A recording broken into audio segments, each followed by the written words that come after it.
Hey guys, welcome to another weekly group training video. If we haven't met before, my name's Karsten. I get to help with groups at the training center location. And my name is Josh, and I get to do community over at Bay Bridge. And it's been an amazing season. And Josh, I know just for us, this has been a giant season. Our largest groups we've had, over 1,400 people now in a group. And so it's really because of you guys. You guys have stepped up. You're hosting groups. Just amazing things are happening. I can't wait to kind of share a bit of the schedule of what's coming up. You know, you're probably already talking about your Friendsgivings. Yep. You're looking at different ways to stay in community going into January's next group season. But Josh, we were talking, and really the question today is kind of about multiplication and, you know, how do I apprentice someone? But you had a great analogy, if you'd like to share it. Sure. Well, picture with me, Karsten, if you will, for a moment. For one reason or another, you weren't able to attend group. Okay. The question is would your group continue to meet if you couldn't make it? And this one got me. And would they be glad that you weren't there? Well, let's not say glad. Maybe like would it grow without me? Could it? Yeah, because absolutely. I would rather people be sad and it grow if I could get the best of both worlds. They're really only going to be sad if it's because you got hit by a bus, which we're really hoping isn't the case. Yeah, but that's why I didn't make it to group. Could it be a vacation? In which case, Karsten isn't there. Would the group continue, Karsten? That's a good question. Would your group continue? I think for mine, and really what the heart of this is how do we create a culture where there's actually apprentices in group. You notice when you registered your group at the start of the season, it said your name and then co-host. The idea of having a co-host is there's multiple people in a group who feel called to that group. Right. And the intention, though, really is it just so my group is okay for the season? I mean, what is the heart of having a co-host or apprenticing someone in your group? Well, I think in New Life, one of the things that we say is that we do ministry, not alone, and 2 by 2. Mm-hmm. And so there's more strength in that. Yeah. And so part of that is that you're able to, let's say somebody is gone, somebody's already kind of naturally able to step in and lead, but also be able to accomplish more. Yeah. So I think that there's different roles that a co-host can take on that will just make the group better. And so good communication, getting different things organized, etc. So it's good to do it together. And I think when we talk about, at New Life, we have group seasons. We have about 3 to 4 a year. We had said, in January, we'll go into a new series called Going Through the Gospel of Matthew, which I'm really excited for. My hope for you would be this, that your co-host this season, and maybe at the start, you're like, I don't have a co-host, but someone has kind of been showing signs of that. Yeah. Like you said, maybe you were gone one week and someone filled in. Maybe someone's like, hey, look, can I do the prayer request this week? Can I help in this? Maybe they're hosting your Friendsgiving. The hope would actually be that they step in and could lead a group next season. And I know sometimes, we use the word multiplication, not split, really intentionally.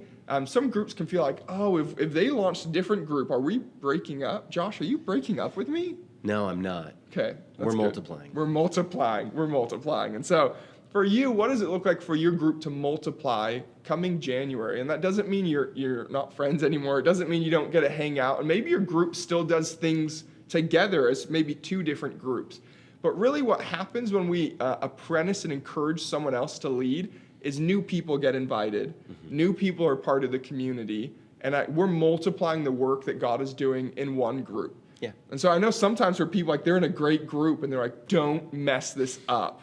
And you're like, but I want other people to experience what we're experiencing here too. I think it's multiplication. Yeah, well, I think you got to tee it up as well and have the conversation with your group. Yeah. And say, hey, look, we exist to multiply. Yeah. We want to create a good thing, and then we want to share that goodness with others, and we want others to be a part of that. And part of what makes it so great is, if it was just us and we did it for too long, it would just be us, and then that's it, right? Yeah. But when you have new blood coming in, when you've got other people coming in, it keeps things fresh, keeps things moving, and you actually feel like you're on a mission. That's good. And you're not just, arrows in, you're more arrows out. Yeah. Imagine if the apostles were, and even Jesus, hey, I'm the only one who can lead this group.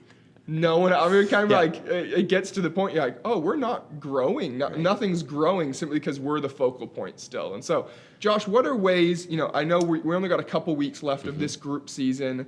I would say like, a way you can start apprenticing someone to really lead next season, and you had said it too, you have to have that conversation now. It's Yep. kind of the I, see, and you conversation. Exactly. How does that even, like, what does that look like? Yeah. Well, for us, like, let's take our group. We've got a couple of people, and we've got a good sized group. We're a little over 20, and so we've got a good opportunity for us to multiply really easily. Yeah. And so I think first of all, I think that we were very intentional about inviting as many people as we could so that we could multiply. Yeah. Second of all is, we've got, I have had that conversation of, hey, wouldn't it be great if someday we multiplied out? We want to create something so good and so fun and something that people are glad and looking forward to be a part of, to where we can multiply that out. And we have had that conversation on the front end. And so right now we've got 2 couples that we've talked to and say, hey, if we're not gone, they're the ones that we go to and say, hey, will you lead in the discussion, facilitate, and then of course, beyond that is, just being able to, connect with them and say, hey, what did you think about the group? How did it go? And have some of those leadership conversations. That's good. Yeah. If you're listening to this, I think there's a couple things you could do right now to get someone ready for really multiplying a group. One, it kind of starts with us.